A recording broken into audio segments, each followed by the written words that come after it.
What's going on, folks? You guys are here on Chopping It Up with Zay, and we gonna chop it up, folks. So I wanted to elaborate a little bit more on the Young Dolph situation, man, because I see time and time again this keep happening to rappers, and I wanted to do a follow up and talk about it a little bit more because if you're a young rapper in the game and coming up, maybe there's a lesson that we can learn with this, and maybe you can wiggle around and move different to where we're not seeing these same situations with Pop Smoke, Young Dolph, the late great Nipsey Hussle, Tentacion. We keep seeing this time and time again, and a lot of times, man, and I'm guilty of this too. Someone passes away, and we go, "Oh man, that sucks," and we're kind of numb to it at this point because we've seen so many rappers pass, but in all reality, that's someone's child. That's someone's child, man. This man had kids. Imagine what the kids got to go through. You know, they got to go through this world without their father now. Imagine how his girlfriend feels. Imagine how his aunties, his uncles feel. You know, so if you put yourself in that situation and in their shoes, and you look at it from that point, it's like it's sad, man. And again, we're getting numb to it, but I feel like we only see this in hip hop. You know, you don't see it in country music, you don't see it in rock that much, you don't see it in pop, jazz. You see this shit. It's like, man, you can name 20 rappers that passed from gun violence just in the last 2 years. Popular rappers. Imagine all the underground rappers, and this happens every day, folks, in the hood, for people that we don't know though. This is going on in places everywhere, especially places like Chicago, Detroit, you know.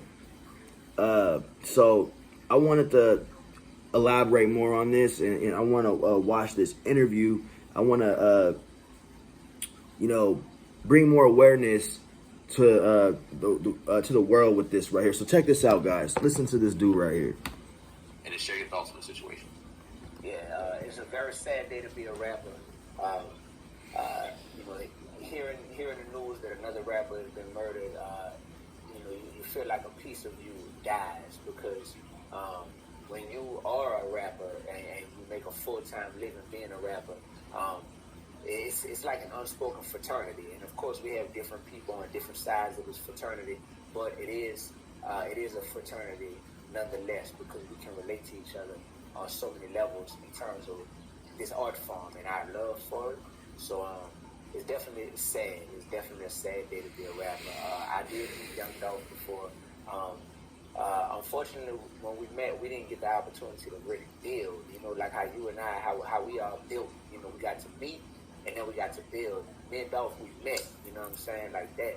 But we didn't get to build. So on a personal level, all I have to go on is the music that he made and the interviews that he did and a few mutual friends that we had. That's all I have to go on. And it's a day like today that makes me realize Young Dolph didn't wake up today saying, yo, this is going to be my last day alive. When I go and get these cookies out this shop in my hometown in Memphis, Tennessee, this is going to be the last errand that I ever go and run in life. It doesn't work like that, you know. And you realize that life is so fragile and death is so unexpected.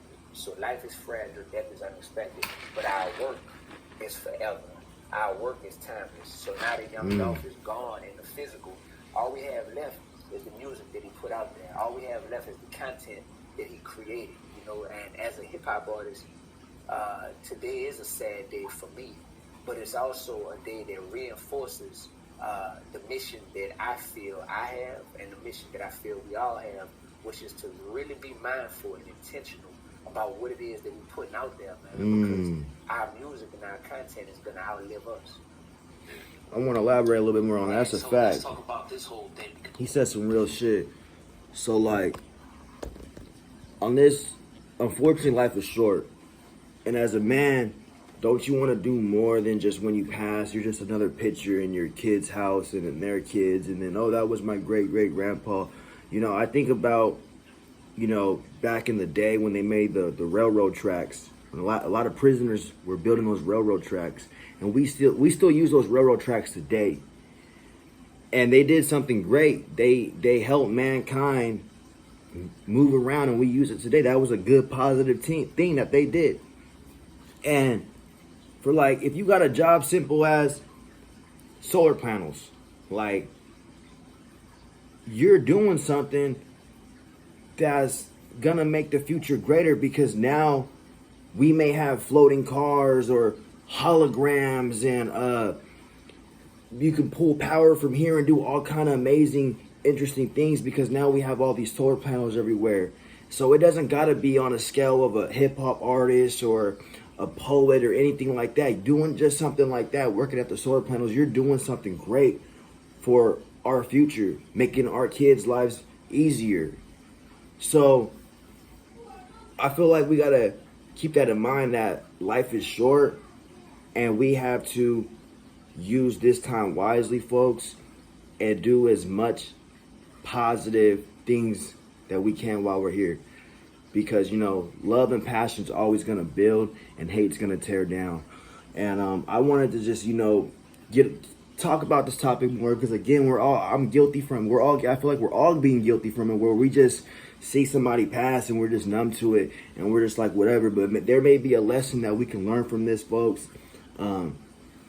So I wanted to chop it up a little bit more about this situation, man. Rest in peace to Young Dolph, and condolences. I give my condolences out to his family.